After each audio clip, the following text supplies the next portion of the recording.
But you caught some criticism. Man, you had to wear that. How you hug the man's wife like that, gang? Yo, that's like my sister, man. It's See? like, Yeah. The internet is terrible, man. Yeah, it is. I've been knowing Kamaya for so long, man. I'm good with her. Like, people see that, but they don't see me, in a picture with her dad and a picture with her mom. And then Brad is my dog. Like, that's my dog. That's like my brother and my sister. You know what I'm saying? So it is what it is. But the internet always gonna find something out of something, man. Mm-hmm. Yeah, man. I don't know about you. You talk about you date your homeboy girl. Yeah, not that. That's literally like my sister, man. So what type of father are you? What type of father? You're hey, come talk to your dad. You stern but fair. I mean, what type of dad is game? I'm an open book. Just keep it 100 and we won't have no problems. Don't lie to me because I'm gonna catch it. I'm old enough to be a real father, but I'm young enough to keep up with you on social media. Right. So just don't try to get it off. It's not gonna work. I tell my kids that every single time. I've got my sons to a point where they're, adults now, and they, living together and doing they brother thing. And so I got my daughter and then I got my little son. But yeah, I parent the same way. I treat them all the same. I give them the same values. And, up to this point, it's went off without a hitch. Do you parent the girls different than you do the boys?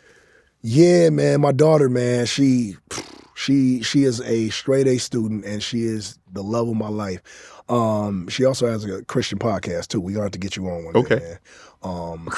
Christian podcast. Oh. Yeah, we got to get you on season 2. Yeah. Season 1 we was busy, but we got you. But yeah, man, she's a good girl, but parenting a daughter is very different. Being a father to a daughter that's going through being a teenager is crazy, man. And all my kids, except the baby, has had one, not a whooping traditional with a belt, but I had to bomb on my sons once each. And then they got it, and we never had a thing again. Right.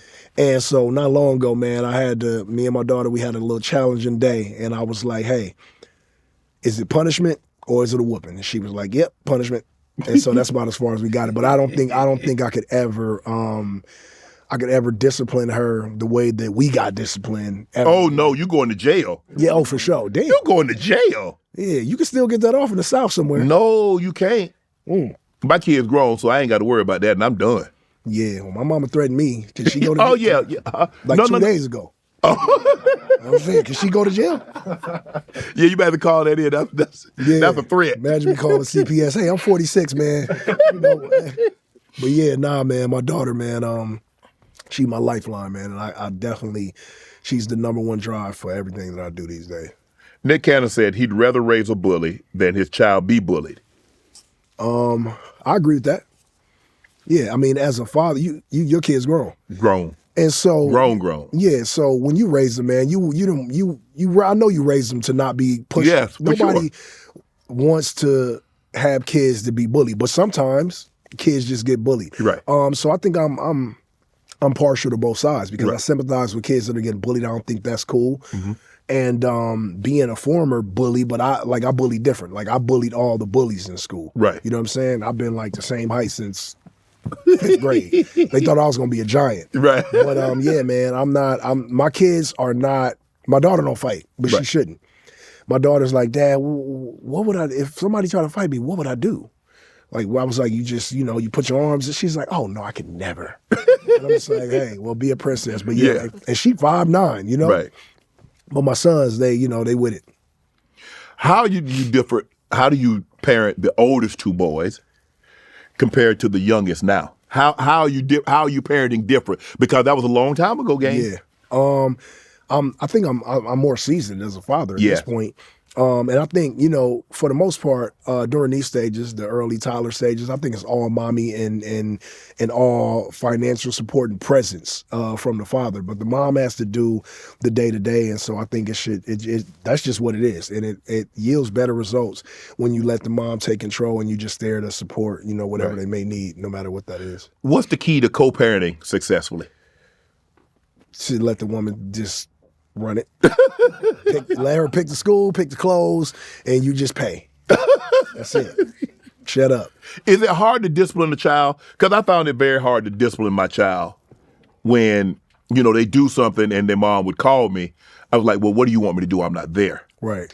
So it's really hard because I don't want the child that when they see me, I'm playing, and when they see me, I'm all in your face like that. You know what I'm saying? So it's like, take care of it. Now, when they're under my roof and they misbehaving, Right. it's obviously. But how difficult is that for you when the kids were growing up and you weren't there on the day-to-day and they call you, it's like, man, game. They didn't call you, probably call you by your government name. We just, we do it like the feds do. We just build a case. And when I get back, I'm gonna get with you. Man, then I got a RICO charge, y'all. I'm gonna hit you with the RICO. You did this, and that. We're gonna let it stack up if I ain't there. Did you see, like, I think it was Kanye that he had an issue with, I think Northwest is his oldest daughter, and he had an issue with the way she's dressing. Mm-hmm. Did you ever have an issue with the way your daughter dressed? Yeah, times are changing, man, and I've never seen my daughter dress any more inappropriately than the advertisements in the wall at these little girl stores. Okay.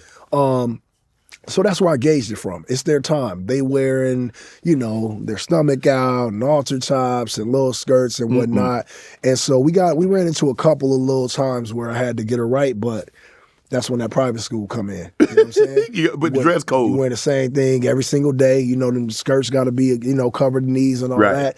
So she really, by the time the weekend comes, she wants to hang out with her friends. Usually her mom's with her. Now she's getting to a point, she's 15, where I'm letting her go to the promenade or hang out with her friends and all that. And I got her location. But I trust my daughter. Yeah. I trust her. We built over the last 15 years, which it felt like 30. We built a good rapport with each other, and I love her and I trust her. And she, she God-fearing, man, so she knows what's up. Is there anything that you wouldn't allow her to wear? Yeah, man, we're not over sexualizing ourselves. Yeah. We're not doing piercings in places where I don't feel like they belong. But I also did tell her, as soon as she's 18, she can make decisions. That's how I was. I'm going to tap out at that point, and I think that all decisions as far as like boyfriends and relationships and intimacy and all that revert back to her mother. Yes. I think that I've got you to 18. Obviously, she's going to a premier college. And from there, you and your mother should be able to navigate through these things. I only come in when something gets weird or disrespectful or something like that. But I think that I'm raising an outstanding young woman, and she's going to go and do great things. How do you handle the social media? My daughters? You. Because people come at you all kind of how and say crazy things, but so where are you now? Because I can't imagine. I mean, and it's hard because like people are so receptive and so respectful when they see you in person. Right. But when they can hide behind that computer screen and be in that basement or be somewhere that's far, far away out of reach, out of touch, they say the most disrespectful and reckless. Well, you got to start at the foundation. The foundation of it all is they follow you, not the other way around. Correct. So if you are 100% invested in yourself, your brand, and who you are, and you're operating at, the highest level of confidence, you should have no problem with anybody saying what they say. It would be like the Walton family in Walmart's. Like everybody ain't gonna like the chicken in aisle 3, but we Walmart and we got 100,000 of these stores, and you can't please everybody, man. So I don't even, if I catch some bullshit, I'll go in there and be a troll, I have my 50 moments where I just go and don't care and make comedy out of it. But for the most part, I don't even read it and I don't even care about it because it is someone somewhere unhappy with themselves, diving in with an opinion that no one else cares to hear except, this platform. So, want to join Club Shay Shay? Become an official member by hitting that subscribe button, where you never know who's going to be joining us for drinks and conversation. Don't be late to the party because we like to do something before 2 something.